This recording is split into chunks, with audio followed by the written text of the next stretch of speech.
Order. Catherine Fuchs to move the motion. Morning. It's a pleasure to serve under your chairship, Mr Dowd, and I beg to move that the House has considered the quality of our rivers, lakes and seas. I grew up in the countryside on a farm, and one of my favourite memories was having a friend around, going for a walk, sploshing through the streams at the bottom of the garden. We took it for granted that we could mess about in the Dorset chalk streams, and apart from annoying my mum when I came back inside sopping wet, making a terrible mess, there was never any fear that I would get sick or that I would be wading through sewage. What a change now then, to when parents are too scared to let their children run helter-skelter into the local stream or river or lake for fear that they'll get an ear infection, an eye infection, stomach infection, or encounter a wet wipe or something much, much worse. I moved to Monmouthshire 25 years ago, and it was fantastic to raise my children there with its fantastic rivers, the Wye, Usk, Monnow, as well as lots of the smaller rivers crisscrossing the constituency. I've spent so many happy hours, as I'm sure all of you have, in your local river, swimming in the Usk, walking by the Wye, kayaking down it. I've seen kingfishers and heron there and introduced my kids to the amazing wildlife we have. And I've spent some of our happiest family days there as a family. But sadly, the health of our two major rivers, the Wye and the Usk, are in serious decline. And they're really good examples of what's happening elsewhere in the UK. In February 2022, Natural Resources Wales research showed that the Usk had the highest incidence of phosphate pollution of the 9 Welsh Special Areas of Conservation designated rivers, or SACs. In Glascoed near Usk, there was an average 85% failure rate against phosphate targets between January 23 and June 24. The Wye is being impacted by high levels of phosphates, which are causing decline in water quality and algal blooms that then starve the fish, plants and invertebrates of oxygen. This leads to biodiversity loss and collapse of the whole web of life in the river. These algal blooms are growing larger and becoming more frequent. In 2020, a thick algal bloom extended for over 140 miles of the river. Recovery will take decades. Natural England's condition assessment for the Wye SAC was unfavourable, declining in 2023, based on declines in Atlantic salmon, water quality and white-clawed crayfish in the Lug, and aquatic plants, Atlantic salmon and white-clawed crayfish in the Wye. I will give way. I congratulate you on calling this debate on an immensely important topic, obviously of great constituency interest, and I'm grateful to you, Mr Chairman, for allowing a quick intervention from a front bencher on a matter of pressing constituency interest. She will be aware that I and others have tried to fight this battle now for at least 4 years.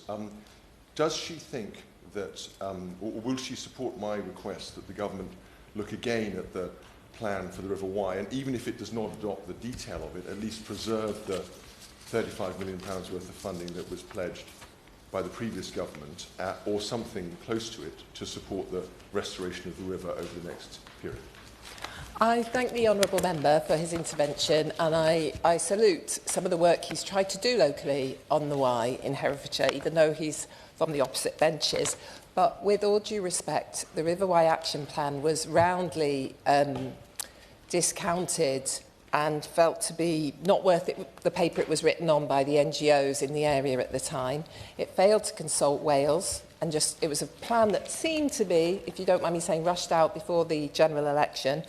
And that money wasn't actually, when the minister looked at it, that money wasn't actually allocated and there available to push out to support the Wye. And what I'm sure the minister will say later is that we have had a meeting with the Wye Catchment Partnership, and we're working with Welsh Government, we're working very much in partnership to try and push forward a plan that is developed by the Wye Catchment Partnership, and I'll give some more detail on that in a moment. And unfortunately, after 14 years of Conservative failure, we have record levels of illegal sewage dumping in our rivers, lakes and seas. I'm talking much more about the rivers today because that's what I've got in my constituency, but our lakes and our seas and our coastal towns are also deeply affected. And chronic ongoing diffuse pollution from agriculture is also affecting our water quality. In England, only 16% of all assessed surface waters achieve good ecological status, and less than 1% achieve high. So the decline in the health of our water is staggering, and it desperately needs action to repair. And I know everyone will agree with me today that in every one of our constituencies there are amazing NGOs and campaigning groups and citizen scientists that have brought this matter to our attention and to the national fore. And I want to pay tribute to all of them, but especially those in Monmouthshire that I consider, yes, I will give way. I thank the honourable member for giving way and congratulate her on securing the debate. Just on the issue of those who are contributing to the debate and trying to do their best, would you agree with me that it shouldn't be left to people like, for example, one-time musical celebrity Fergal Sharkey from my city of Londonderry to campaign on these issues and many others?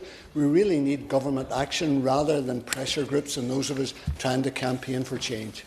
I agree with the honourable member and I thank him for his intervention, and that's exactly why we are taking action as a government, and I'll come on to what the Labour government is doing shortly. But yes, I was fortunate enough to meet Fergal Sharkey on the campaign trail. He endorsed my campaign, and I know that means that I must be held to account, and I will be held to account, and that's one of the reasons why this issue is so important to me, and I'm pleased we've got this debate today. So I was saying, the campaigning groups in Monmouthshire, I believe, are some of the best in the UK. We've got Save the River Usk, led by Angela Jones, who's inspiring. We've got Friends of the River Wye, Save the Wye, the Welsh Rivers Trust, the Wye and Usk Foundation, and many more.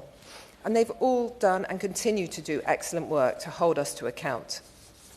We also have the Wye Catchment Partnership, a cross-border partnership of more than 70 members, including Natural Resources Wales and the Environment Agency, as well as representatives of all the local authorities, the NFU, and the environmental charities that I've mentioned. It's a great partnership. And the Minister recently, as I've already mentioned, had a meeting with the Wye Catchment Partnership to hear about the need for an action plan. And I thank her sincerely for her engagement to get the Wye Catchment Plan Phase 2 off the ground. This could be a brilliant pilot project supported by DEFRA, consistent with the unfulfilled policy commitments of the previous government's plan for water, showing how working with all the stakeholders across all counties, regulators and countries could be a model for changing the face of our rivers. I do hope this government will be able to support it. Rivers know no boundaries. The Wye crosses 4 counties and 2 countries. So we need an integrated and coherent Wye catchment management plan using best available evidence and a well-targeted programme of remedial measures to get our river cleaned up. Now, I've already talked about Fergal Sharkey endorsing my campaign, and it was a really key promise of my election campaign to work in this place to clean up our rivers. And that's why I'm so pleased that the Labour government has done more in 6 months than the Tories and their coalition partners, Lib Dems, did on water in 14 years. And I am proud of the 2 announcements, the main measures the government has already announced: the Water Special Measures Bill and the Water Commission. The Special Measures Bill, which I'm proud to be a committee member on, will enable the government and regulators to block the payment of bonuses for water company executives, bring criminal charges against those who break the law, enable automatic and severe fines, and ensure the monitoring of every sewage outlet. It's right that the government has started work on cleaning up our water by tackling our water companies, which the Conservatives failed to do for 14 years. But the next big issue we must tackle is the pollution in our waterways arising from diffuse agricultural sources.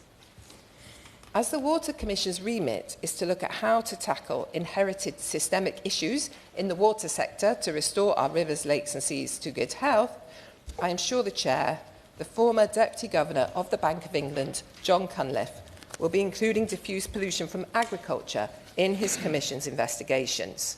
Would my right honourable friend give way? I will give way. Thank you very much. I'm grateful to you for giving way. Thank you, Chair.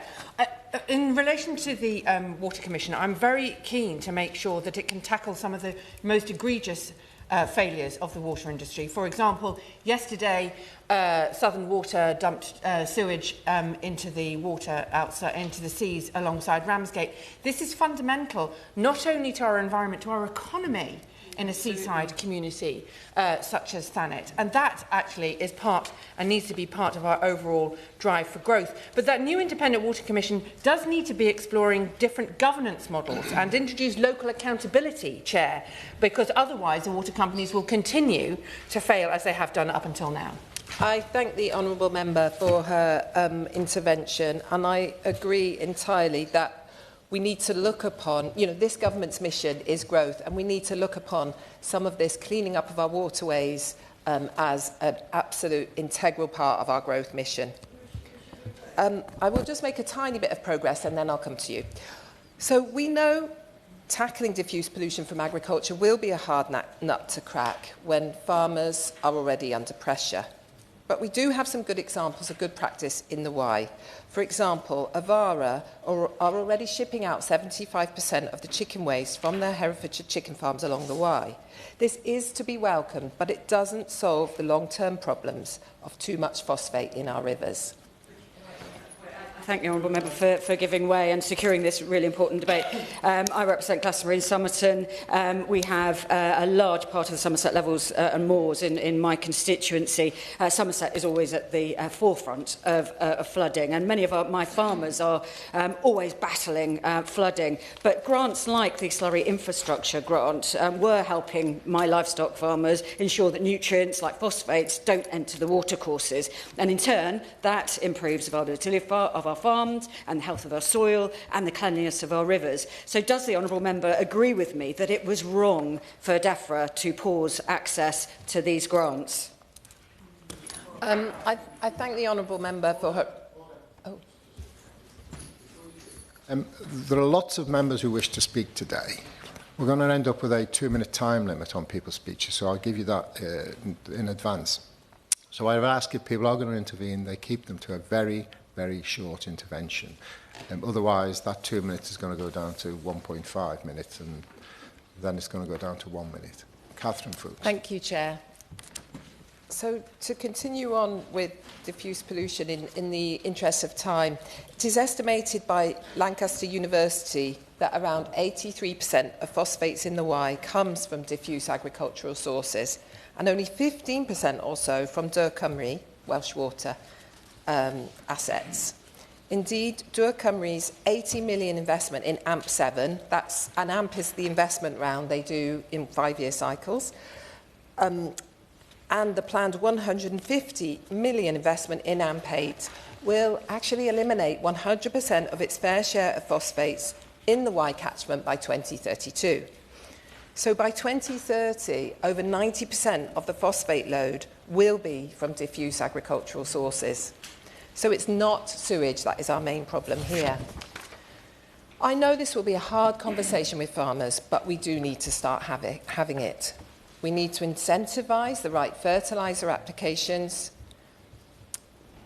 and the right stocking rates in our river catchments on both sides of the border to ensure we remove the annual accrual and the legacy surplus of excess phosphates and restore our rivers back to full health.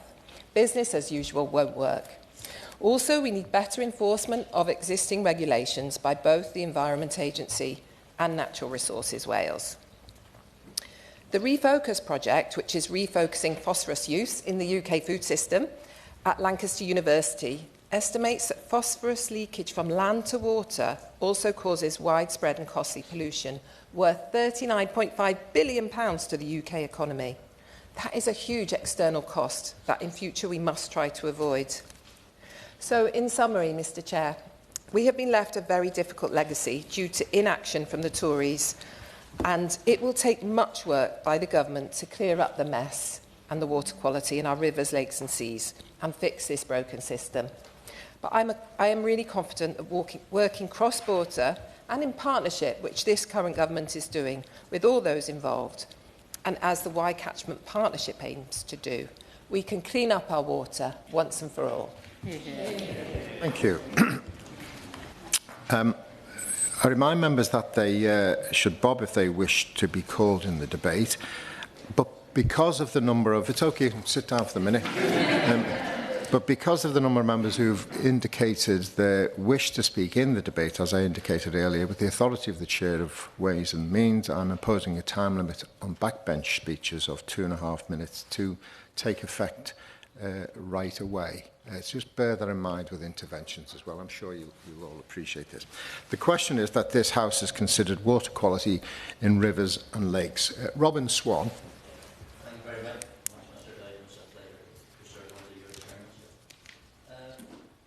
Speaker, in regards to this debate, I want to bring attention actually to Loch Ness in the middle of Northern Ireland, which is the largest freshwater lake in the British Isles, spanning approximately 149 square miles. Currently serves a vital resource, supplying 40% of Northern Ireland's drinking water. But in the last 2 summers of 23-24, Loch Ness has experienced severe cyanobacteria blooms, which actually have been visible from space. And those blooms indeed are posing a risk both to wildlife and human health due to the toxins that they produce. Chair, our Department of Agriculture, Environment and Rural Affairs in Northern Ireland has instigated a number of measures, 20 key measures, but whether they will be enough, we'll have to wait to this summer to see.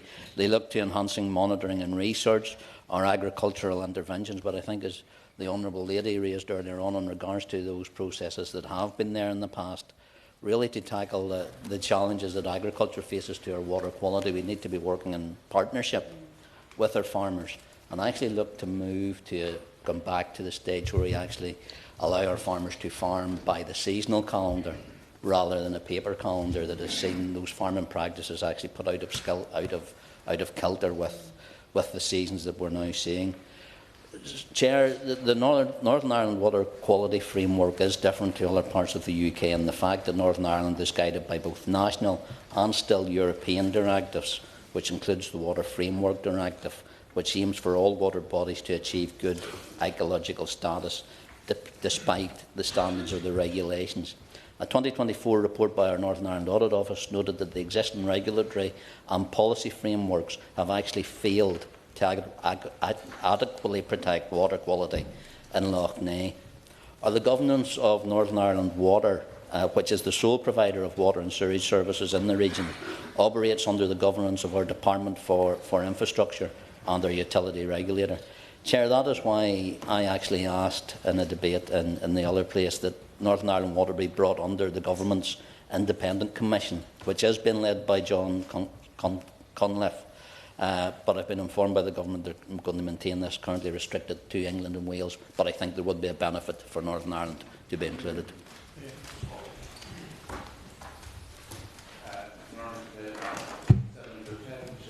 I want to thank my honourable friend for bringing forward this important debate. In December, the Environment Agency rehomed thousands of fish into the River Cut at Jocks Lane in Bracknell. The stocking will provide an immediate boost to fish numbers, which will be multiplied many times over when the new arrivals settle into their new homes and begin to spawn. In recent years, Jocks Lane has been more well known as a sewage spot than an angler's paradise, so this intervention is very welcome. But the question now becomes how we best protect these latest Bracknell residents from any further sewage leakage. Because in 2023, Thames Water dumped over 1,000 hours of raw and partially treated sewage into Bracknell and Sandhurst's rivers. Bracknell into the River Cut, and in Sandhurst into the River Blackwater. It's not only deeply damaging to nature, it's frankly disgusting. A decade of underinvestment from water companies and a lack of oversight from successive Tory governments have led us to this. I will. Thank you, Honourable Member, for giving way. In 2023, Chichester suffered with 990 sewage spills, which lasted over 17,000 hours in our rivers and harbour. So does the Honourable Member agree with me that after a decade of Tory inaction, the Water Special Measures Bill is so welcome, but it can go further with regards to regulation, especially around Ofwat giving them teeth? I thank the Honourable Member for that intervention, and I'm going to come on to just that point shortly.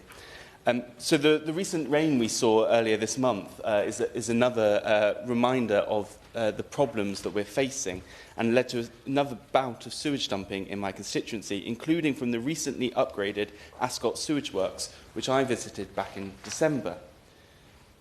Since 2020, executives of the water companies overseeing these incidents have been paid £41 million in bonuses and benefits, and it's reported that over the past 2 years, water companies have paid out over £2.5 billion in dividends. Meanwhile, the current maximum fixed penalty notice, monetary penalty that regulators can impose on water companies for the majority of water sector offences is £300. So it's little surprise then that a recent survey by Ofwat showed that only a quarter of customers see companies as acting in the interests of the people and the environment. During the general election, I campaigned on the promise that Labour would get tough on water companies and cut down on the horrific pollution they're causing. I promised that a Labour government would put failing water companies under special measures, blocking bonuses for executives who pollute our waterways, bringing criminal charges against persistent lawbreakers, enabling automatic and severe fines for wrongdoing, and ensuring monitoring of every sewage outlet. For that reason, I am delighted that the government has brought forward its Water Special Measures Bill and proud to have supported it at second reading. I used to be a teacher, so I know what marking your own homework looks like. The requirement for water companies to publish information on discharges from emergency overflows in near real time will create unprecedented levels of transparency, giving regulators and the public and regular insight into the round-the-clock operations of water companies. Meanwhile, making it a statutory requirement for water companies in England to publish annual pollution incident reduction plans will force water companies to set out clear, transparent actions. But I would welcome clarity from the Minister as to whether this monitoring will be truly independent. How much of a role will Ofwat or other relevant bodies have in producing, monitoring and assurance testing the production of this data? Thank you, Chair. It's an honour to serve under your chairship. Tewkesbury is characterised by its waterways and most commonly known for its propensity to flood. It floods because from north to south the western boundary is the River Severn, and the River Avon also flows into Tewkesbury town. Tributary waterways course across the constituency, and I'll return to flooding shortly. According to The Guardian, amongst other sources, the River Avon is one of the worst polluted rivers in England. There were 6,573 sewage spills in 2023, which register the River Avon as the third most polluted river in England. In the same year, sewage was released into the River Severn for over 30,000 hours across 3,057 spills, registering the Severn as another of the worst polluted in England and Wales. Since the general election, I've been working with Tewkesbury Friends of the Earth and Safe Avon, two dedicated groups of local environmental campaigners.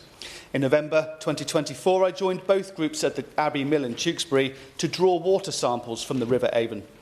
The samples we recovered tested consistently with the findings that they've been recording since June 2023, containing very high nitrate pollution and high phosphate pollution.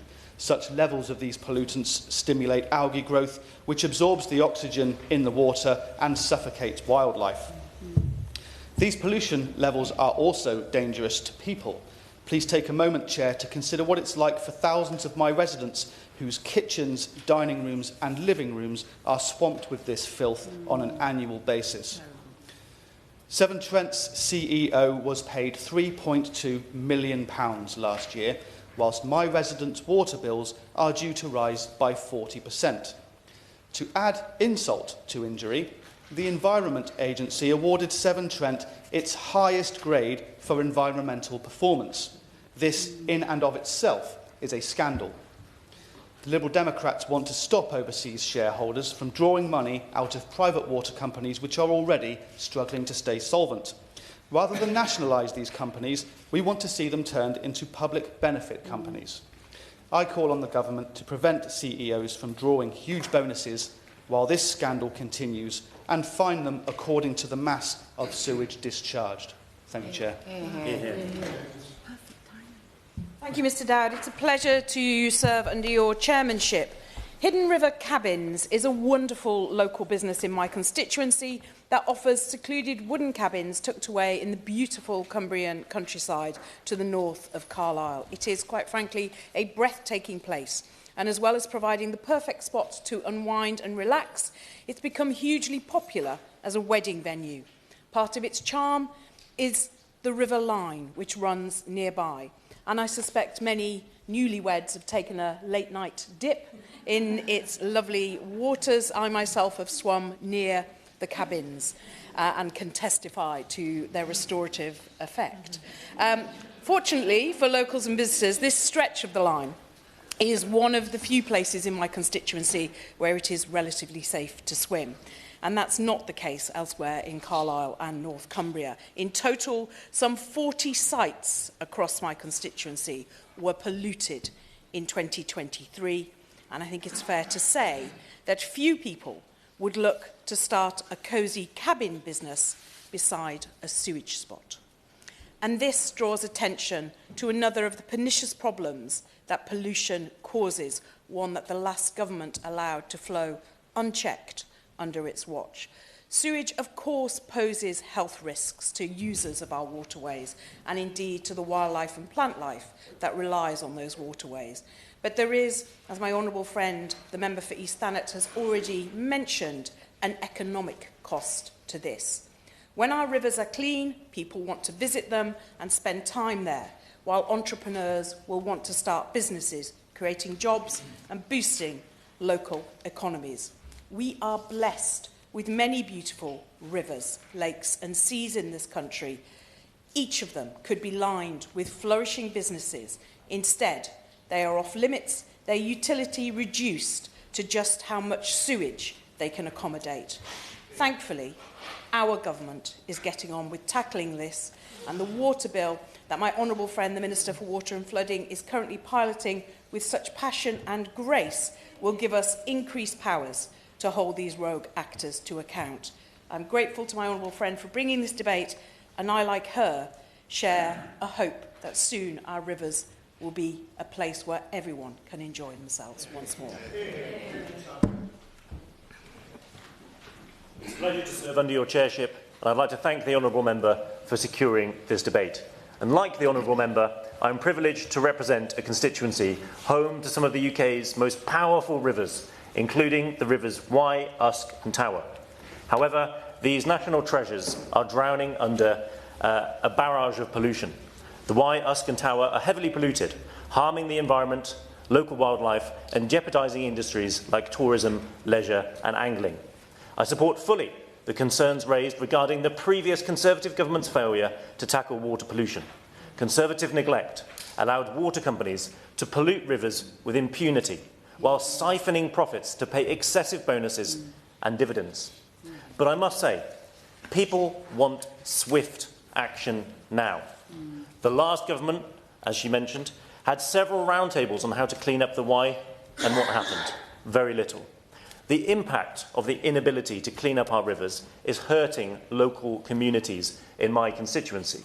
We know there's a housing crisis caused by a shortage of affordable homes. In Talgarth, a moratorium on new homes has been in place since 2022, meaning several much-needed housing schemes are frozen. Oversight from the Welsh Labour government in Wales has fallen short. For years, Dŵr Cymru, though a non-profit, failed to invest in infrastructure, still diverted funds into executive pay, and is one of the worst offenders when it comes to sewage dumping. There's widespread agreement that stronger regulations on water pollution are needed, a stance I support fully. But regulations are only effective if they are enforced. Hear, hear. And in Wales, enforcement is severely lacking. Natural Resources Wales, our environmental regulator, has faced a decade of cuts under the Welsh Government and is currently operating at least 50 staff members short of what is needed to do the job effectively. Hear, hear.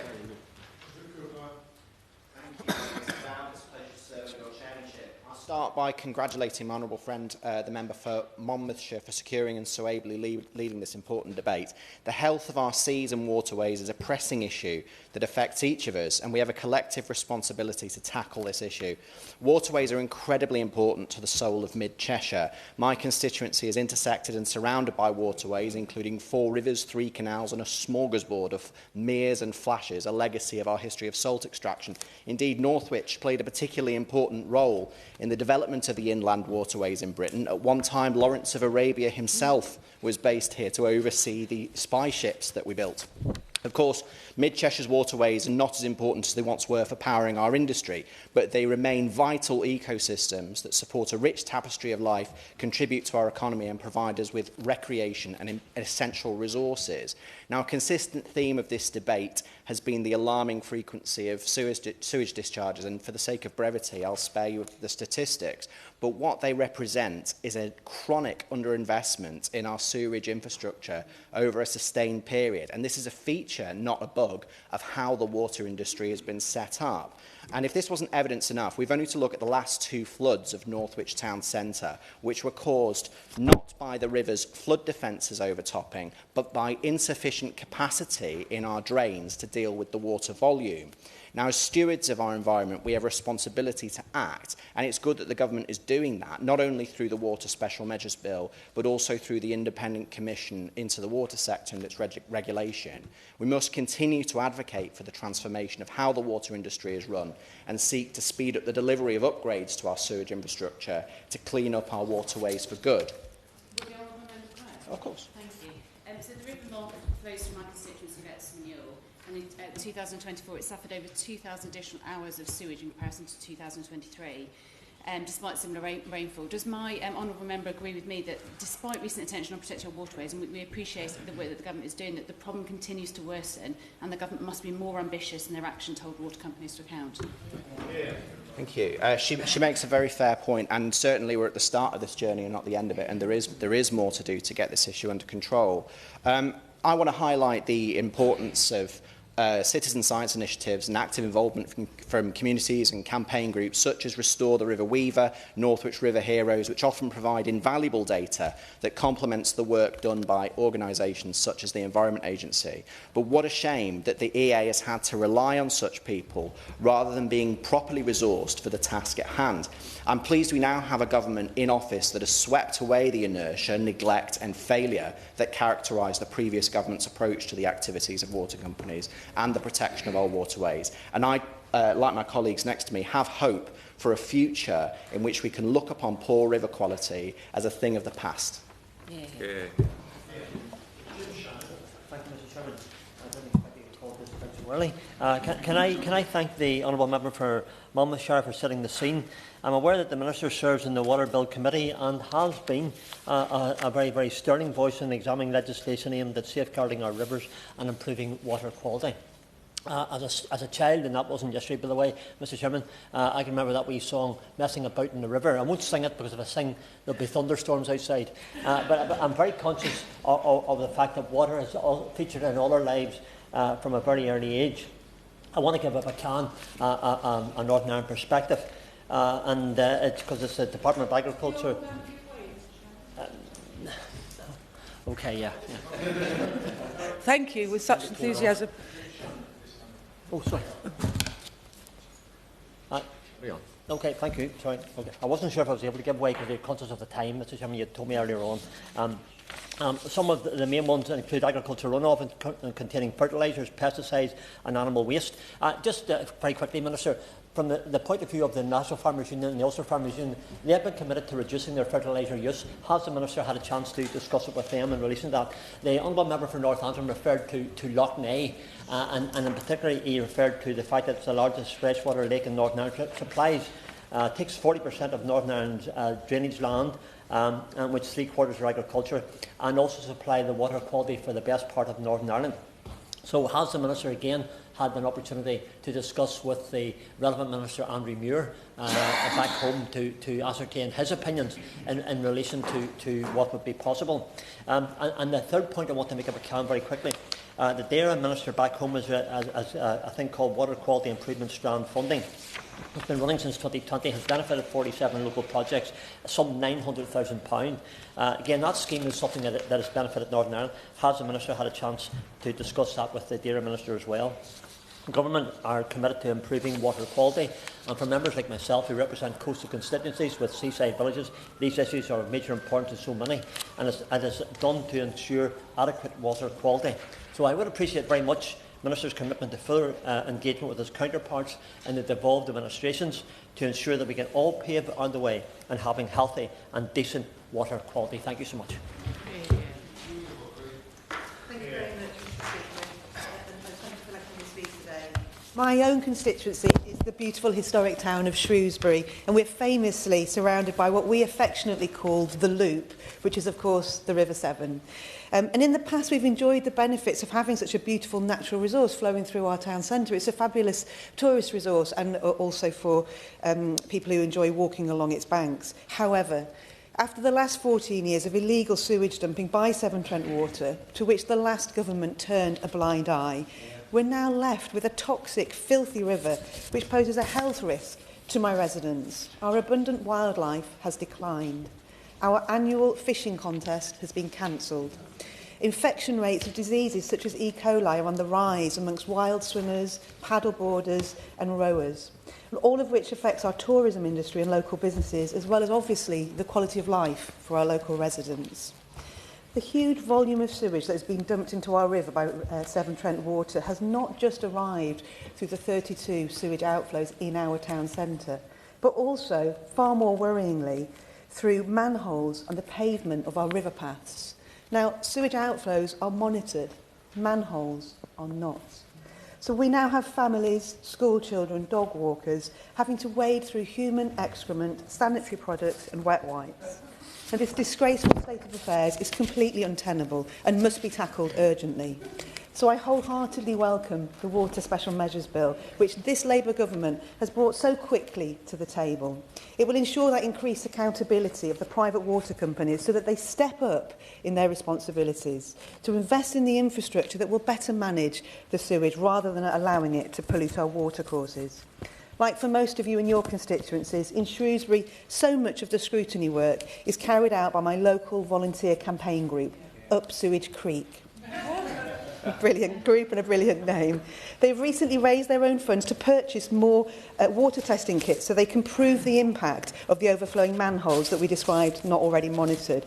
And many of my campaigners are so frustrated that they're now pushing for nationalisation. And I understand their frustration. Will you give way? I will, thank you. I thank the Honourable Lady for giving way. Will she join me in celebrating the activities of local campaigners which do so much to bring this scandal to light? Thank you. I thank you, the Honourable Gentleman, for his intervention. Thank you so much. And as I described, many of my campaigners have become frustrated and are pushing for privatisation. They have lost all confidence in those water companies. And while I understand their strong feelings, especially given Severn Trent has given out large bonuses and they're about to increase our bills by 46%, I also recognise that the Water Special Measures Bill is exactly that. It's going to put the water companies into special measures. It's putting them on notice. It's pushing them, scrutinising them into this corrective action and transparent governance scrutiny. So I would go further still, and I would say my message to the water companies is, this is your last chance saloon, because all eyes are on you, and the Water Commission will also look at alternative governance mechanisms, both for my wildlife and for the health of my residents. Time is running out. Thank you very much.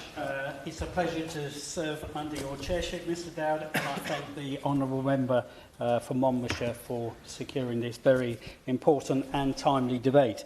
Not a single stretch of river in my constituency of Wokingham is in good overall health.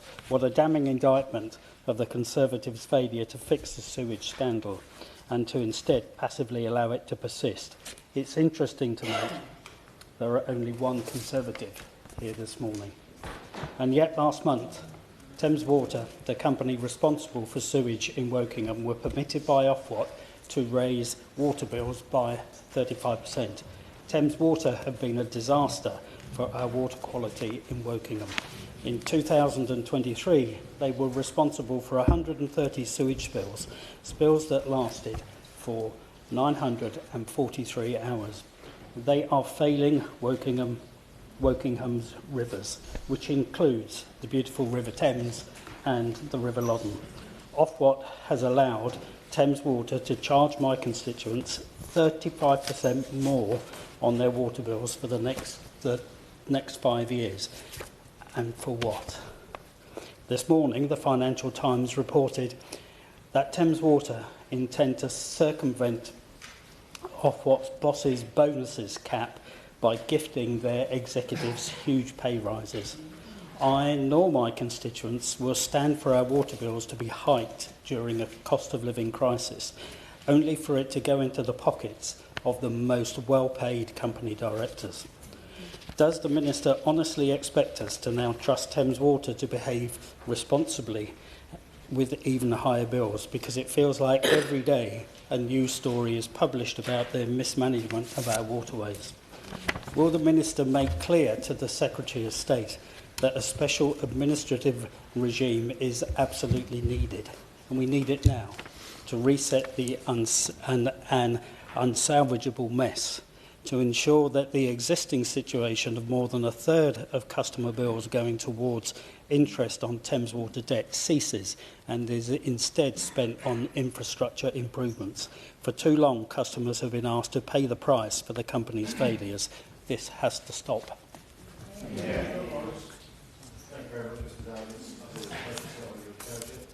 And I commend my honourable friend for securing this vital and important debate.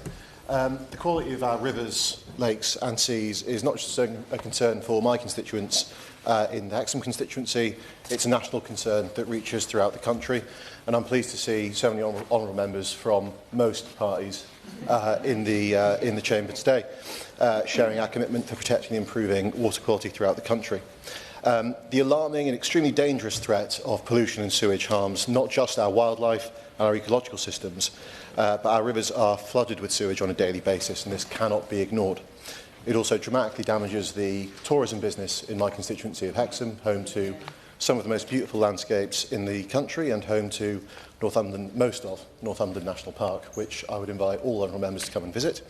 I'm extremely proud that the Government's Water Special Measures Bill is taking the necessary first steps towards addressing the poor performance of our water companies, to increase the regulation over them and to criminalise the sewage pollution of our waters.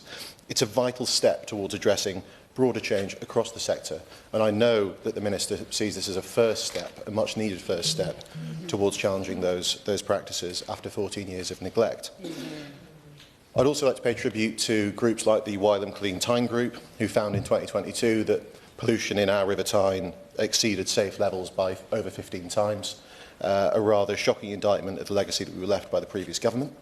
But from the rivers and lakes, including the River Tyne, all up to Kielder Water and to Derwent Reservoir, to the hidden waterfalls like Linnup Spout and Hareshaw Lynn near Bellingham, we've got some of the most idyllic waters in the country in my constituency, but we've also got a number of wildlife and animals. You can see woodpeckers, spotted flycatchers, wood warblers and badgers in my constituency. You can see a number of freshwater fish, and I know that some members have told me since I got elected that they go fishing in my constituency occasionally. We need to protect the quality of those waters, not only because it's the right thing to do, but because of the fundamental difference it makes to my constituency and to the local economy of my constituency. So can I just once again thank my honourable friend for securing this debate, thank the Minister for the work that she's doing, and join all my constituents in calling for the government to go further to make sure that our rivers are properly protected. Referring to who is and who isn't here is the road to perdition, believe you me. You don't want to be in that road. Ellie Chowns. Thank you, Mr Dowd. It's a pleasure to serve under your chairship, and I thank the honourable member for securing this debate on this hugely important issue, which is of very deep concern to residents in my constituency of North Herefordshire, which is also in the Wye catchment, and indeed the Lug, which runs right through the centre of my constituency, is a tributary of the Wye. The tributaries of the Lug are also themselves particularly heavily affected by water pollution. And that's one of the reasons why I founded the all-party group on water pollution upon entering this House in the middle of last year. It's had terrible effects on wildlife, on people's ability to swim and use the rivers, but also on the economy. Hundreds of millions of pounds of damage to the Herefordshire economy has been caused by the fact that the levels of pollution mean that we've had a moratorium on house building since 2019. Really serious damage. And it's not just a local issue. We've heard today about all over the country. The Office for Environmental Protection, in their report last year on our prospect of meeting the legally binding 2027 target, said we are off track, deeply concerning failure to meet that target. And we need additional measures and additional local measures. So I call on the Minister in her wind-ups to tell us what additional measures will she take to tackle water pollution. Now, when I've pressed ministers on this topic, including the Minister and the Secretary of State previously in the House, they've referred to the Water Commission. I've read the terms of reference of the Water Commission several times. Can the Minister tell me where in those terms of reference it refers to the problem of agricultural pollution? It does not. I've read it very carefully. The Commission does not tackle the elephant in the room because agricultural pollution is responsible for more pollution than sewage pollution across the country. And in our constituencies, in the Wye catchment, it's the large majority. We know what the solutions are.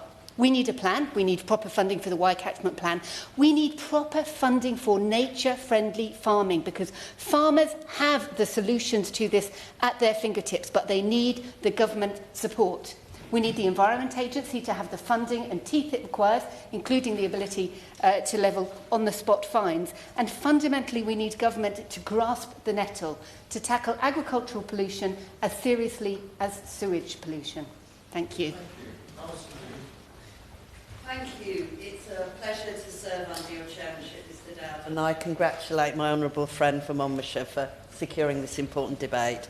The title is exactly right. If we are to properly tackle water pollution, it must be from the source to the sea. And I rise to talk about the River Esk, the beautiful 20-mile long river which flows through my constituency of Scarborough and Whitby to reach the North Sea at Whitby. It's widely used for bathing and recreation, and the species found in the river are important ecologically and commercially as well. Its coastal waters are home to the European lobster and brown crab, whilst as a tidal river, it's home to the freshwater pearl mussel, Atlantic salmon, sea trout, and the European eel. The pearl mussel is critically endangered, and the last population in Yorkshire is to be found in the River Esk. And it's dependent on the salmon and trout populations in the river during its life cycle as well. Now, the Esk once teemed with the Atlantic salmon, whose numbers are a key indicator for clean water, but no longer, sadly. And the pearl mussel breeding project receives funding from Yorkshire Water, yet one of the key threats to it and the salmon in the Esk comes from sewage discharges. There are 18 storm overflows that discharge into the Esk. In 2023, there were 637 sewage spills from these overflows, with a combined duration of 2,757 hours. But the infrastructure to keep the River Esk clean, both material and regulatory, is literally crumbling and unfit for purpose.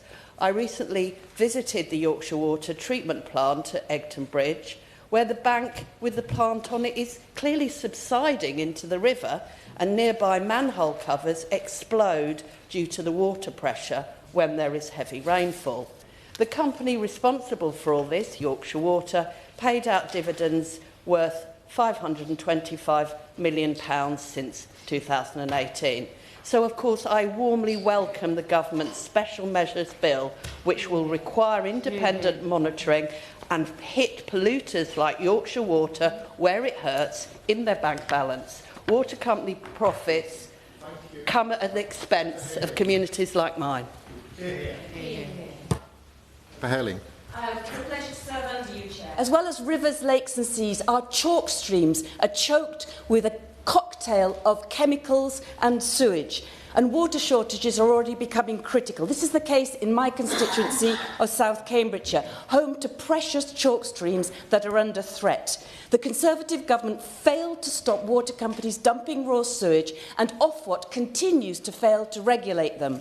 There was some hope that river basin management planning would achieve an overview of strategic framework for managing all of the different uses and challenges of our waterways. However, as has been mentioned, the Office for Environment Protection has been clear. They've said that there are not enough specific, time-bound and certain measures in the river basin management plans to achieve environmental objectives, and there has been insufficient investment in measures to address all major pressures. Yesterday, the government said in its response to the OEP's report on progress in improving the natural environment that this will be addressed in the Independent Commission into the Water Sector regulatory system led by Sir John Cunliffe. It's critical that the Water Commission takes a holistic look and includes chalk streams within its review. Storm overflows and untreated sewage regularly make headlines, but they're just part of the problem. As we've heard, phosphorus pollution is also the most common reason that water bodies in England fail to achieve good ecological status, with over half of the rivers failing targets. Phosphorus in the water environment comes largely from continuous discharge of treated wastewater from the wastewater industry, with this effluent responsible for around 70% of the total load. This is endangering our chalk streams, which are our natural treasure, amongst the rarest habitats on Earth. They are our unique heritage, as precious as the Great Barrier Reef to Australia or the Amazon rainforest to South America. The rare and beautiful chalk streams in my constituency are like a song, and the river groups that protect them are the singers. The Friends of the Rivers Mel and Ree, the Friends of the Granta, the Shep, the Orwell, the Wilbraham, the Cherry Hinton Brook, the Cam Valley Forum. But these chalk streams are under siege. Enough is enough. We need to give them a specific protected status now. Thank you. Thank you, Mr Dowd. It's a pleasure to serve under your chairship, and I also thank my honourable friend, the member for Monmouthshire, for securing this vital debate today. I would like to focus my speech today on the protection and restoration of our country's precious chalk streams. Precious not just because of their unique ecology, but because of their unique association with the English countryside. There are estimated to be only around 200 chalk streams in the world, and the vast majority of them are in England. And I'm very proud that two of them, the Pang and the Kennet, run through my constituency. Not only are their nutrient-rich waters home to a rich diversity of species, but they are also beloved by local anglers, dog walkers and families, and their beauty has inspired many, with the Pang said to be the inspiration for the wind in the willows. But Mr Dowd, the Pang and the Kennet have seen a devastating decline in recent years, and according to Environment Agency data, the Pang's ecological status has gone from being rated as good in 2016 to moderate in 2019 and is now rated as poor. Last year I tested the Pang with local campaigners from the Angling Trust and found phosphate levels 3 times what they should be, which leads to increased algae, depleted oxygen and significant damage to wildlife, plants and fish. Action for the River Kennet has estimated that Thames Water's sewage works account for 52% of the phosphate pollution in the river. But Thames Water has so far refused to include phosphate stripping in its plans for the sewage works at Hampstead Norreys. It said it will review it, but that's not good enough and we need to have real action. And I call upon Thames Water to do just that. I would also like to welcome the actions this government has taken to tackle the water companies that have been acting without accountability for too long, and the Water Special Measures Bill will finally penalise water bosses that pollute our water. And I'm looking forward to working with the Minister to clean up the Pang, the Kennet and all of our chalk stream, an ambition I know that she shares. Mr Dowd, the beautiful West Berkshire villages nestled along the banks of the beautiful River Pang have suffered terribly as Thames Water has pumped raw sewage into the river. In Hampstead Norreys, raw sewage ran for months down the main street. In Compton, residents had to erect a sign to ask drivers to drive slowly so they didn't splash the school children with putrid water. Enough is enough. We must restore our chalk streams to their former glory so that the pang captured so wonderfully by Kenneth Graham in The Wind and the Willows can continue to be a babbling procession of the best stories in the world, sent from the heart of the earth to be told at last to the insatiable sea. Hear, hear. Thank you for calling to speak, Mr. Dowd. It's a pleasure to serve under your chairmanship. And I congratulate the member for Monmouth for securing this debate, because we've got two chalk streams in the Winchester constituency, the River Itchen and the River Meon. And indeed, the River Itchen flows right through the centre, through the heart of our city. So it's not just a beautiful part of our environment, but it's part of our cultural heritage as well. And there's been a lot of talk about chalk streams in the chambers so far today, very eloquently by my friend from Cambridgeshire. But we have to remember never to take these for granted. There's only 210 chalk streams in the world. 85% of them are in southern England. And some of them, the biodiversity and the ecosystems are completely unique, and they've been granted special scientific status, or sites of special scientific interest, because even in the southern chalk streams, the Atlantic salmon that we see are genetically distinct from the Atlantic salmon in the rest of the oceans. So, on that point, dumping sewage and other pollutants in sites of special scientific interest is not only morally wrong, but it is ecological vandalism. And so, while we do support many of the measures that have been brought forward by this government after sewage dumping was ignored by the last government for so long, there are a couple of specific chalk streams concerns that we have. And one of them is the statement recently confirming plans from DEFRA to scrap the chalk stream protective pack. And there's not been anything announced specifically to replace it. Now, chalk streams, they form over millions of years. They're a unique part of our heritage. The government needs to recognise their importance and not just merely lump them in with other protective measures. So I'd ask the Minister, would she please discuss the Department's plans to put together a chalk stream-specific recovery plan and also get special protective status for all chalk streams. And just to finish off, I want to congratulate and pay tribute to all the community groups in Winchester who work so hard on the chalk streams. The citizen scientists, the Hampshire and Isle of Wight Wildlife Trust, the river keepers, they really are working hard, and we need to support them from the government in every way that we can. Thank you. It's a pleasure to serve under your chairship, Mr. Dowd. I also thank my honourable friend for securing this important debate. South East Cornwall is known for its beautiful environment, both on land and at sea, attracting millions of visitors every year. Yet we face a growing water quality crisis threatening our environment, public health, livelihoods and local biodiversity. South East Cornwall has been ranked 14th in the UK based on the number of hours of sewage dumping in 2023. Local Doulo residents and the parish council have been instrumental in raising awareness. They came together to campaign against the high levels of sewage being dumped in the Loo River, and through their efforts achieved improvements in the river's water quality. Good water quality in our rivers, lakes and seas is vital to rural and coastal communities like mine. Tourism, essential to Cornwall's economy, relies on clean beaches and safe waters. Poor water quality deters visitors, which really impacts small businesses that depend on them, as well as wild swimmers, some of whom have reported illness, including members of my own wild swimming group. I will. Thank you very much to the Honourable Lady. She talks about swimmers falling ill because of sewage dumping, and the same thing has happened in my Hazel Grove constituency. We've had groups and groups of teenagers where exactly that's the case, and it's because of sewage dumping. The most recent issue with sewage dumping in my patch has been a flooded field, and I'm very grateful to all constituents who sent me photos of the raw sewage in the flooded field. I'm sure she agrees with me that the Water Special Measures Bill is a real opportunity to move forwards and tackle some of these issues. But would she further agree with me we need to go even further, possibly by having a sewage tax, making the water companies pay for their damage? Excuse me. Will people pay respect to the Chair's decision? When I ask you to sit down, would you please do so? Thank you very much. Anna Geldherd. And thank you for that intervention. I thank Fergal Sharkey, who visited my constituency last summer, and I thank the Minister for all her work on this important topic.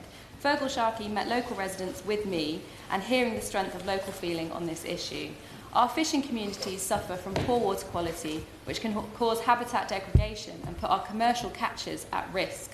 Research by the Marine Conservation Society and the University of Portsmouth have shown a worrying increase in chemicals, such as PFAS in seaweed.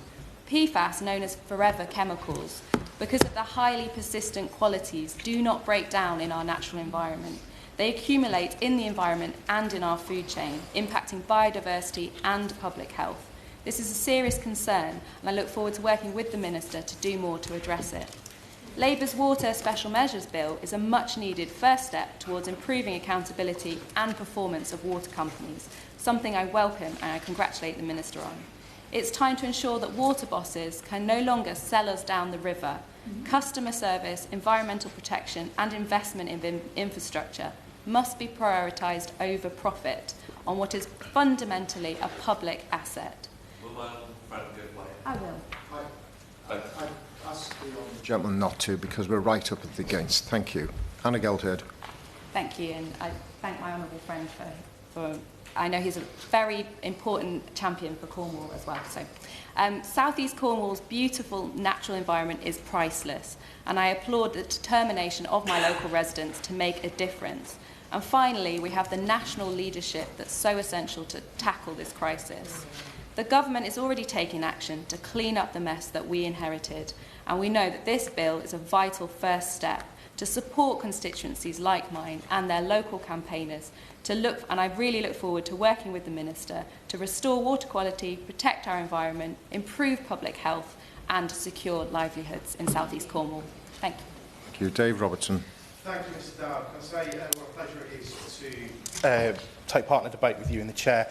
Can I also say Jock and Bauer to my honourable friend from Monmouth for securing this debate.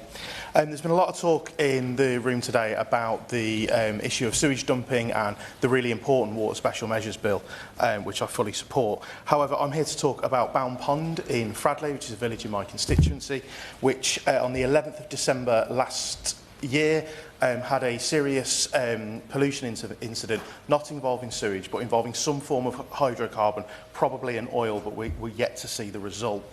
The pond is, or the lake, is very well respected by local residents, and it's a huge amenity for the village. But when this foam that was discovered on the surface of the pond was identified, it was followed by almost all the fish in the pond dying and a whole family of swans being needed to be transferred to Linjoy Wildlife Sanctuary in Burton, who I really commend for their work, but unfortunately they were unable to save the cygnets and had to put the swans to sleep because whatever was in the water had burned the swans' tongues, leaving ulcers. It was a real concern to residents in Fradley and to myself. It was a very distressing incident for everybody concerned. And I know the Environment Agency is working hard to try and find that, but almost a month later we haven't yet had the results of the investigations that they've done into the water. And I think at this point I'd really like to make my question to the Minister. Can we look very closely at the resourcing of the Environment Agency after 14 years of cuts upon cuts upon cuts upon cuts? We need to make sure that we are giving this vital piece of our regulatory framework the resources that it needs so that it can investigate incidents like this and make sure that prosecutions are followed up where necessary. Thank you. Thank you. I would like to give Catherine Fuchs a minute or two at the end to wind up, so I hope ministers and spokespersons will bear that in mind. Liberal Democrat spokesperson Tim Farron. It was a genuine pleasure to serve under your stewardship this morning, and I would want to pay tribute to the member for Monmouthshire, who made a great speech and has introduced this very important issue to this place this morning, and pay tribute to all who've made remarks during this debate, including, of course, the references they made to the issues that they face in their communities. This is a nationwide issue. It is one the Liberal Democrats have chosen to champion. We are so committed to cleaning up our waters that our leader refuses to stop falling into our waterways until this matter is resolved. It is my privilege to serve. We're talking about lakes, rivers and seas. I've got them all in my patch. Not all of them, a large chunk of them. But to be the Member of Parliament for the English Lake District, I won't list off all the lakes and rivers, as I have been known to do in the past, because we've got only so much time. But nevertheless, we're all proud of our constituencies. It is a huge privilege to represent mine. But I think we recognise in our communities that we are there to be stewards of and to preserve the lakes and the rivers and the becks and the tarns and Morecambe Bay in my constituency, not just for us, but for everybody else. These are national parks. We recognise, even they have, in the Lake District, we are a World Heritage Site. And so what happens in our waterways is deeply personal to us, but we also recognise it as of great significance to the future of our country, indeed even to our planet. The impact on our ecology is important, on biodiversity, water quality, but let's not, as has been mentioned by others, forget the importance to our tourism economy. 20 million people visit the lakes every year. They deserve to visit a place that is as pristine as it should be. I will just take a moment just to run through some of the issues affecting our communities. So just last year, Dockerbeck, next to Shap, the Shap pumping station, released sewage for 1,000 hours. Sewage was dumped into the River Lowther Ascombe. Water treatment works for 414 hours. November last year, we found that the number of poor bathing waters rose to the highest level since the introduction of the 4-tier classification system. That shamefully included Coniston water. Windermere had sewage dumped 345 times, totalling 5,259 hours over the course of 2023. And a quick word about pollution in lakes.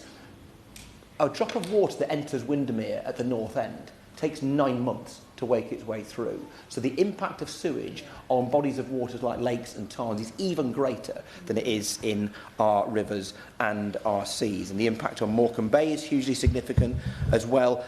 We saw 757 sewage dumps just in 2023. And one of the things that is so grievous is the impunity with which these things take place. In 2021, there were 500,000 sewage dumps across the United Kingdom. A grand total of 16 of them were deemed liable for prosecution, and of those, 8 of them attracted fines of less than £50,000. In other words, it was worth the while the water companies doing that sewage dumping because there was no way of holding them to account. A quick word, and I've said this before, and it's so important because we speak with such passion on all sides about this issue, and yet there are thousands of people working in our water industries, working for the water companies, working for Ofwat, working for the Environment Agency, and various other bodies as well. And I just want to pay tribute to them. The temperature of this debate can often be high. I want them to know that they are valued, and we do not blame them, we blame the system within which they work. Yeah. So radical change is absolutely needed. It is a privilege to serve alongside the Minister and others in this place on the Water Bill Committee at the moment. We, alongside my honourable friend for Witney, have made 44 amendments to that bill. Not one of them has been accepted so far, but we've got one more session to go, so here is hoping. But that demonstrates our commitment to trying to engage with this in a proactive way. We think this seriously matters. Some of the issues that we have sought to highlight through that committee is to bring about a new clean water authority, to have special priority on waterways in national parks and for chalk streams, to protect our rivers and drinking water from forever chemicals, to put environmental experts on the boards of water companies. And so the government is rightly, and I praise them for this, putting citizen science at the heart of monitoring in the future. And they need to do 2 things if they're serious about that.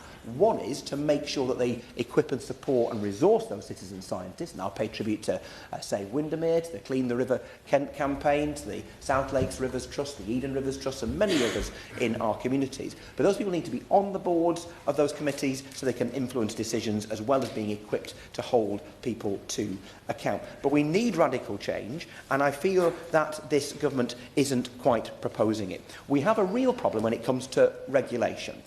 In the end, you have a fragmented regulatory framework, Ofwat, the EA and other bodies, under-resourced and underpowered, and as I say, fragmented. And so the water companies just simply run rings around them. And evidence of that is that Ofwat have levied £168 million worth of fines nearly 4 years ago against 3 water companies. They've collected, frankly, an absolute precise total of £0 and 0 pence from those 3 companies because they simply don't have the culture and the powers they need to do that. The very fact that before Christmas they sanctioned a more than 30% increase in our water bills, and we know, I mean, in the North West alone, 11% of all of our water bills are going to service the debt, the £8.9 billion debt of United Utilities, and it's far worse in Thames Water and other parts of our country. A very quick word, people have mentioned farmers and farm runoff. One of the major problems when it comes to agricultural impact upon pollution is the past government's and this government's botching of the transition to the new farm payment scheme. And this government taking 76% out of the basic payment this year will push a load of farmers to move away from environmental action altogether. It will be massively counterproductive. Back our farmers and they will help us to clean up our environment. In short, we are on this side, in this corner of the House, well represented this morning, as always, impatient for change. We welcome and support the bill. As a bit of an old-timer, I neutrally want to observe that Labour governments tend to fall into one particular trap, and it's this. They always assume they're going to be in power for longer than they actually will be, and they drag their feet and they don't do the radical things they should do. You're already 10% at least of the way through this Parliament. Get on with it. Thank you. Yeah.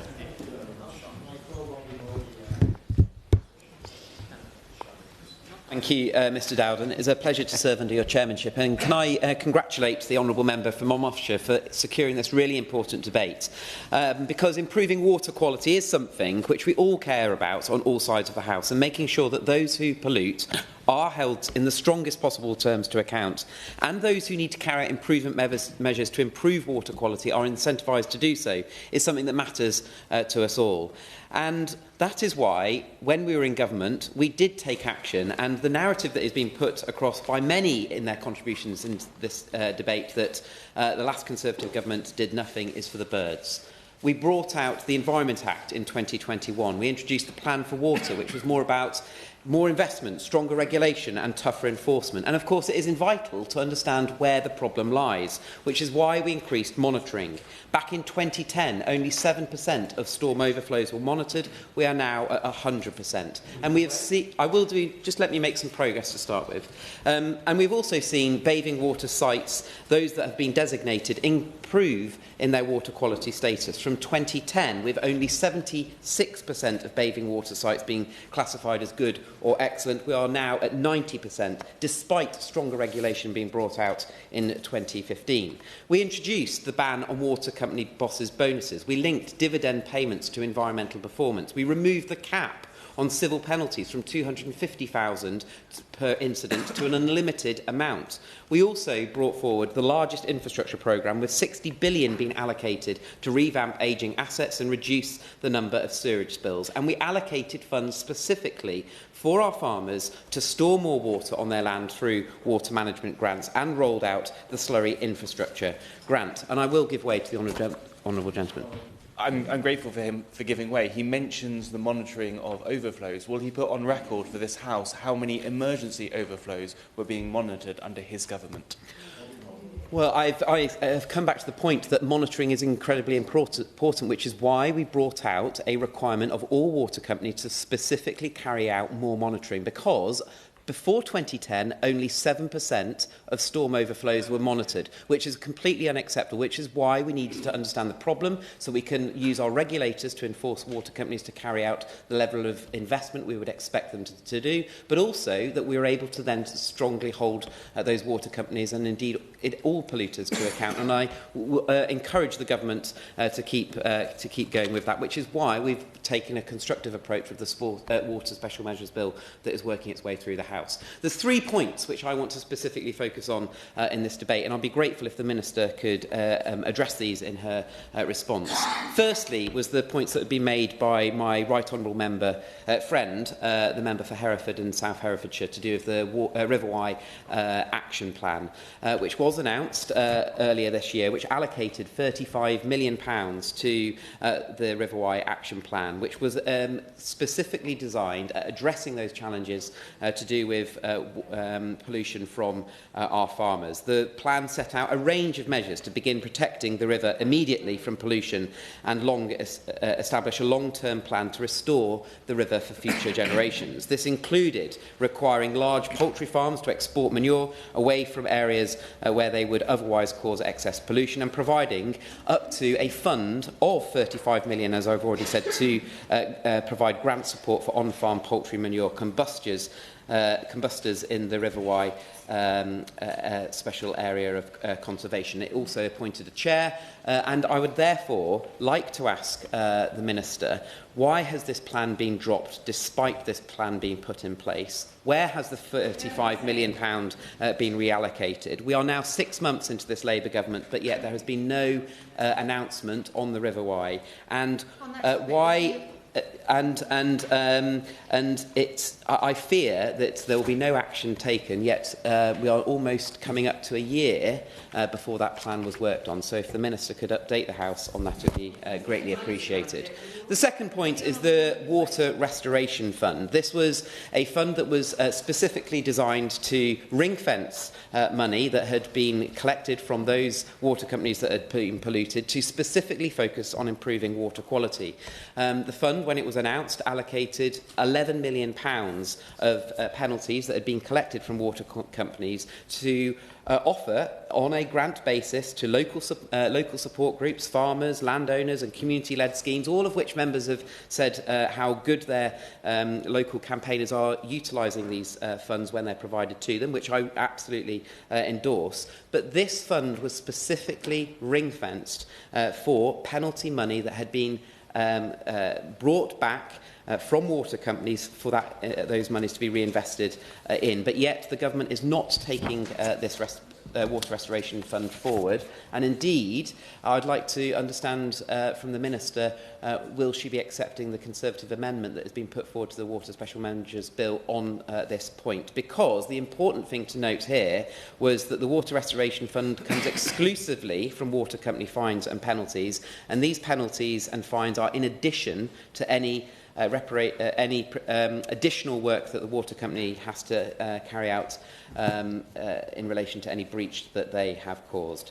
So, I will in two minutes, yet the government is not bringing this forward. Can I ask the Minister why? And perhaps the Minister could explain why she doesn't think that it is important that water companies should be cleaning up their own mess when money has been collected from them. And I will give way to the honourable gentleman. Thank you. Does the Shadow Minister accept that given that the previous government cut the environmental protection budget for the Environment Agency from £170 million in 2009-10 to £76 million in 2019-20, that some of the actions he was talking about in his previous point might not have been necessary had the Environment Agency been funded properly to carry out the important work that they were doing?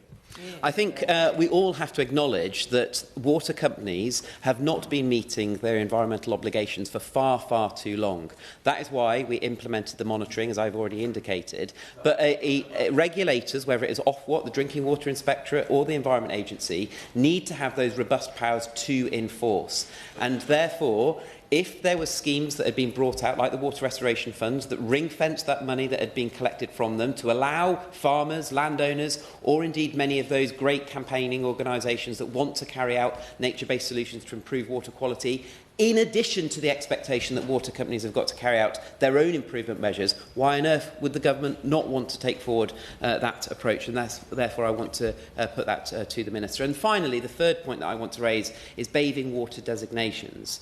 Bathing water designations are a fantastic way of providing reassurance to those that want to bathe in specific areas, whether it be in our lakes, rivers or in our coastal environments, but also puts more obligation on not only the Environment Agency but water companies to carry out additional monitoring. Back in May last year, I was delighted to announce 27 new bathing water sites ahead of the 2024 bathing water season, which brought the number of bathing water sites across England up to 451 sites. But in addition to that, I announced a review of the bathing water regulations, which I had been advocating for some time, because we all know that those constituents of ours are not necessarily just swimming at bathing water sites. They'll be using those sites for other activities, whether it be canoeing, kayaking, or any other water-based activity. So I was very much wanting to see the bathing water regulations And we announced this to change to increase the USER basis. I was also wanting to see the bathing water designations increase beyond the May to September so that all year monitoring could take place. And I was also wanting to see the automatic de-designation of poor sites be removed so that those poor bathing water sites that had been consistently rated as poor could keep their bathing water sites so that the pressure is continued on the water companies or indeed the Environment Agency to continue out their monitoring. Could the Minister update the House on what is happening with that announcement that was made last year, and what is she doing to make sure that bathing water regulations are enhanced and are improved? So to conclude my remarks, the Government made huge promises in the run-up to the general election in what they would be doing to improve water quality. I feel that they are falling far short on the promises that were put out to the general electorate. And not only do I feel this, although we will work constructively with the government to improve their measures, but also campaigners feel that the Special Measures Bill is not going far enough, and indeed investors feel that they are being penalised, yet the government is expecting these investors to carry out the improvement measures that they are expecting. And finally, our farmers are being penalised by this government, not only through the family farm tax, but not having the specific water grants being provided to them to carry out improvement measures. Hardy.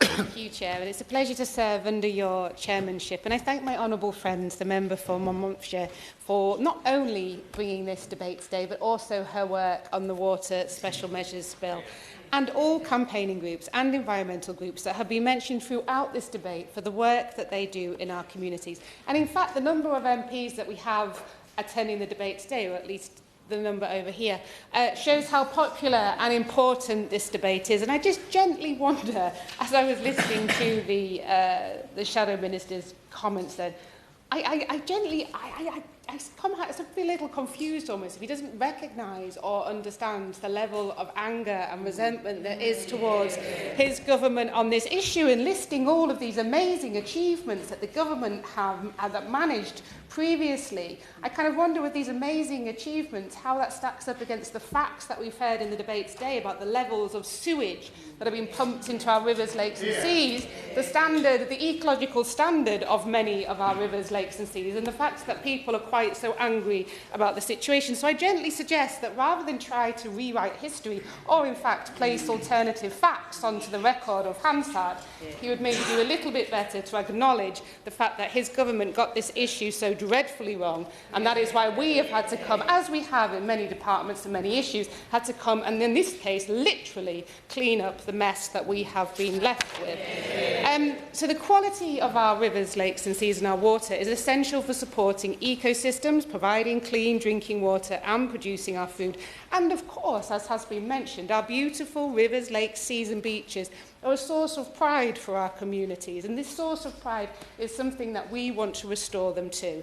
Maintaining healthy and clean water sources are vital to achieving this government's mission for economic growth, and the £104 billion of investment in the next 5 years into the water sector will help clean up our waters and also help with very important job creation up and down the whole of our country. But water systems are under massive pressure, no thanks to the 14 years of mismanagement that they've just all gone through. And water bodies such as the River Wye and the River Usk in Monmouthshire face significant challenges due to agricultural runoff, as I mentioned, from intensive poultry farming, leading to high phosphate levels in our water. And more broadly, the Honourable Member is right to question the quality of our water due to increasing pressures from pollution, climate change and unsustainable practices. This government, your government, is prioritising water quality as a key element of its environmental and public health agenda. Significant steps are being taken to address pollution, enhance infrastructure and ensure clean and sustainable water sources for future generations.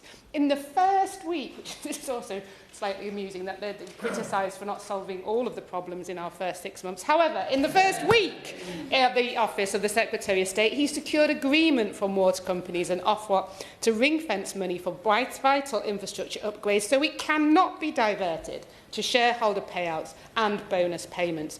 And the government's introduction of the Water Special Measures Bill, in fact one that we've been sitting on just this week, sets out measures to crack down on water companies failing their customers. And the Independent Commission into the Water Sector Regulatory System was launched by the UK and Welsh governments in October 2024, the third stage of this government's water strategy to clean up the mess that we've inherited. And I'll quickly respond to some of the contributions from my honourable friends. The honourable friend for Bracknell is right to share his upset and anger at the number of sewage spills damaging his constituency and how it continued for the past 14 years. And I thank him for his support for the Water Special Measures Bill. And in terms of monitors, they will be installed and then verified independently. My honourable friend for Carlisle, it sounds is a brilliant champion for her area, both for flooding and for sewage. And I agree that we are blessed with many beautiful rivers, lakes and seas. And I quite like the sound of that hidden river cabin. Maybe that's worth a visit one time. And my honourable friend, the member for Mid-Shedshire, mentioned the chronic underinvestment of sewage infrastructure. And she is absolutely correct in that issue. This is why we need that £104 billion investment to clean up and deal with the mess that we've inherited. My honourable friend, and I count him as one, for Stramford, I will speak to the Farming Minister and get a precise answer to the question that he's mentioned. And my honourable friend, the member for Shrewsbury, is appalled at the state of the sewage through the manhole covers. That sounds absolutely dreadful. Happy to discuss this afterwards with her if she would like. I quite like the sound of Up Sewage Creek as well. That's a very catchy name for a local campaign group. And I thank her for her work, actually not just in this area, but in many areas and conversations we've had of her standing up for her community, and it's certainly being noticed and recognised. My honourable friend, the member for Hexham, is right to highlight the damage to tourism in his beautiful constituency and the work being done by local campaign groups. And I thank him again for the support for the Water Special Measures Bill, that we're bringing forward those reforms so desperately needed. And my honourable friend for Scarborough and Whitby, highlighting the decline in fish stocks in another very near place in my constituency, which I like to visit, and the need to tackle sewage and pollution. And again, thank her for her support. My honourable friend, the member for Reading West and Mid-Bedfordshire, highlights the phosphorate pollution. This is incredibly important. I'm happy to support her work in pushing Thames Water to tackle phosphate pollution. And my honourable friend for South East Cornwall, championing her beautiful area of the country and the damage done by sewage. Although having listened to the speech just previously, you'd imagine that it was all solved. However, the reality is it hasn't, and it's damaging her beautiful area and of course, raising the dangers caused by PFAS. And my honourable friend, the member for Lichfield, talking about the serious pollution incident, which is incredibly concerning. I'm happy to sort of have a look into this issue that he's mentioned and see what's happening in terms of the EA investigation on that. Agriculture came up as a theme during this debate, and of course working with farmers to reduce agriculture pollution is key to delivering against the government's priority to clean up our rivers, lakes and seas. Under the Environment Act, there is a legally binding target to cut nitrogen, phosphorus and sediment from agriculture by 40% by 2038. But alongside developing a new statutory plan to restore nature and meet Environment Act targets, this government enforces key regulations such as the farming rules for water and has carried out thousands of advice-led inspections through the Environment Agency. Investment is directed to environmental land management schemes, including the Sustainable Farming Initiative and supported by the Catchment Sensitive Farming Programme, all designed to help farmers protect water quality and adopt sustainable practices while maintaining viable businesses. And the Secretary of State announced just last week at the Oxford Farming Conference that we will ensure permitted development rights work for farmers so we can support them to reduce water pollution through improved slurry stores, anaerobic digestion and small reservoirs. Now, in the time I've remaining, I want to respond to the main points in the River Wye. So this government is actively progressing the next steps for the River Wye. This includes building stronger ties and working collaboratively with the Welsh Government, the Environment Agency and Natural England, as well as local MPs, farmers and the NGOs who've all been doing great work to tackle pollution. And I gently suggest that actually when I held a meeting, and indeed the Honourable Lady was at it with the River Wye partnership, when I mentioned that we weren't continuing with the previous government's plan, they actually applauded. Such was the condemnation of that plan. And one of the main problems with the plan is they had a plan to tackle the River Wye. It didn't seem to involve, and for those of you testing your geography here, didn't involve the Welsh Government. Now, I suggest if you're going to have a plan to tackle the River Wye, you at least need to include where it starts and where it ends. Give way. I thank the Minister for giving way. Would the Minister agree with me that the problem with the way the 35 million was previously supposed to be spent was that it was the opposite of the polluter pays principle? It was essentially a subsidy to the most polluting industry. Will she agree to find £35 million to support nature-friendly farming in the catchment to solve the issues? I've been told I've got 15 seconds. I will certainly be coming up with a plan for the River Wye, and I will let honourable members know about that as soon as possible. So just quickly, the unacceptable destruction of our waterway should never happen again. We are working to tackle this challenge. Efforts are already underway locally and naturally that will support the restoration of these rivers. The Independent Commission will report in June 2025, and I look forward to working with honourable members to take this important agenda forward and clear up the mess that we have been left. Maybe 30 seconds for Catherine Fuchs. Thank you. Thank you, Chair, and thank you, everyone. I can see the strength of feeling in the House, certainly, especially on this side of the House, around the quality of our rivers, lakes and seas. We've had a tour from Cornwall to Hexham, Whitby and everywhere in between. We've heard about the idyllic-sounding Hidden Rivers cabins, thank you, and the not-so-idyllic sounding up Sewage Creek from Shrewsbury. I thank the Minister for coming and explaining what she's doing to work with us on the Wye Catchment Partnership. And I look forward to all of us continuing to work to clean up our rivers, lakes and seas so that we restore them to the wonderful quality they should be at. Thank you. Thank you. The question is that this House has considered water quality in rivers, lakes and seas. As many of their opinions say aye. Aye. All the contrary, no. I think the ayes have it. The ayes have it. Order, order. Thank you.